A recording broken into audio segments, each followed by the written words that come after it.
My name is Catayun de la Fuente, and my dream has always been to interview people from around the world. Some of our guests you may know, and others we can get to know together. Join us on our journey to learn more. This is Worldwide Cat.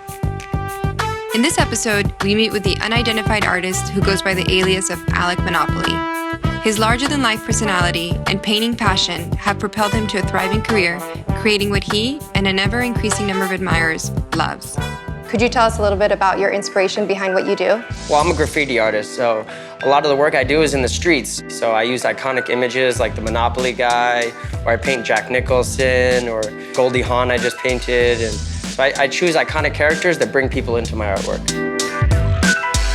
So let's look back to young Alec. Have you always been painting? My mom's a painter, so I've been painting like as long as I can remember, actually. When I was learning to write, I was learning to draw at the same time, so it's kind of something that's like second nature.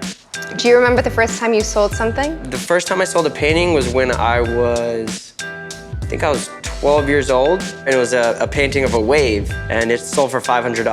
Ah, nice. Which was a lot of money back then. Oh, like when you're 12 years old, like course. $500 cash.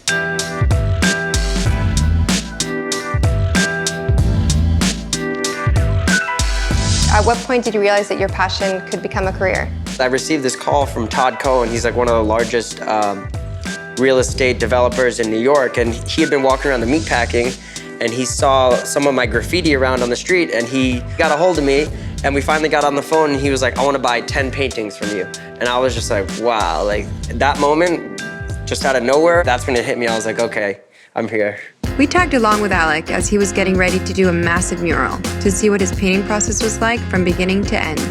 I just sketched him out on the wall. I use a different outline in each wall. It all depends. You know, the green, I love green because I'm going to be painting money on it.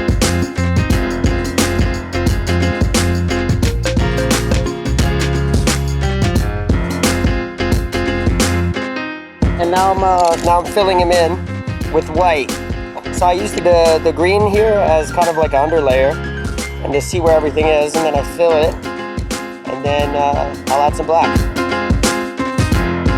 Force field is like an old graffiti tactic where there would be lettering, and then you do a force field around it of a bright color that pops. So it makes it kind of come out three-dimensionally. So when you see me do this force field around it, it's an old graffiti tactic that I just started doing in my new graffitis. So the Monopoly character, at what point did that become your name, Alec Monopoly? It's kind of funny because the name spawned itself because I was just painting the streets. I was just doing big Monopoly guys and then tagging Alec next to it. So it just I was given the name. And it's so great because you don't want to use your last name anyway because of the whole anonymity. Exactly. In graffiti, it's like the main goal is to remain anonymous if you want to stay successful in doing illegal graffiti. Alec's not even my real name, so. You're kidding. No, it isn't. No. Yeah. Go ham, and then I chill for a little bit, and then I go ham, then I go chill. Yeah, how are you feeling? Are you like physically tired? I'm good. You're good? Do you get a lot of adrenaline? I do. I don't feel anything until it's over. Yeah? I never take bathroom breaks or anything, I just go. Yeah, you have it. And then That's I collapse. right. This is the get out of jail free card. Oh, I love that one. So he's like flying out of jail. But I put him in like high spots because it looks like he's like flying into the sky.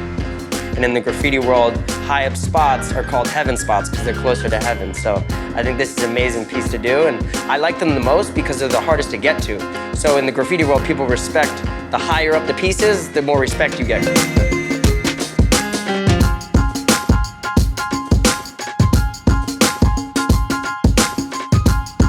So you just finished, how do you feel? Oh man, I'm so happy. Just looking at it, look at the skyline. This couldn't be a more beautiful place to paint.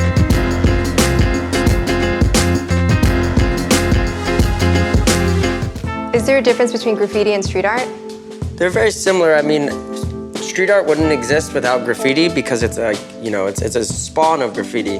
But the difference is street art is more iconic images and images that are, it's art. Graffiti is just more of like lettering on a wall. How many hours a day would you say you're working on art? I'm basically working on art whenever I'm awake or not eating.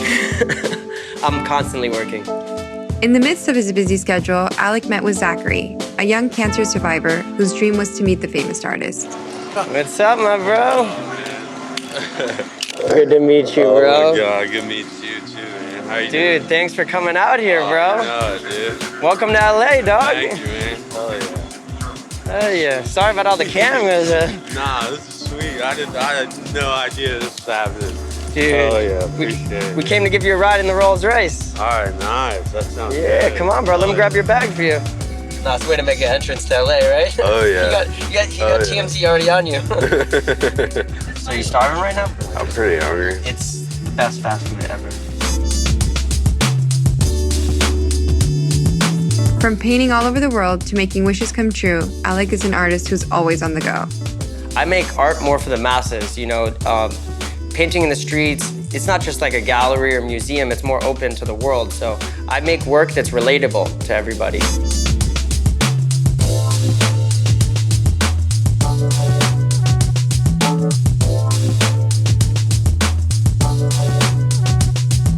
It was an honor to meet Alec Monopoly and see another side to the enigmatic artist, even though he wouldn't tell me his real name. Thanks for watching.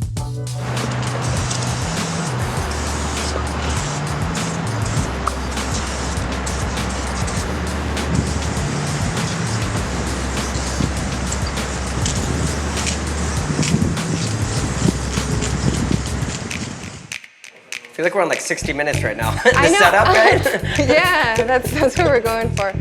This is like a political, like, you know when they very- interview presidents and stuff? We're just taking it to the whole next level. Yeah. I saw him somehow on Instagram, kind of, and started following him. So I began and became intrigued with his artwork and kind of thing. So I don't know. I kind of fell in love with it after I saw like the style. You're like, I gotta meet this dude at some point. I did.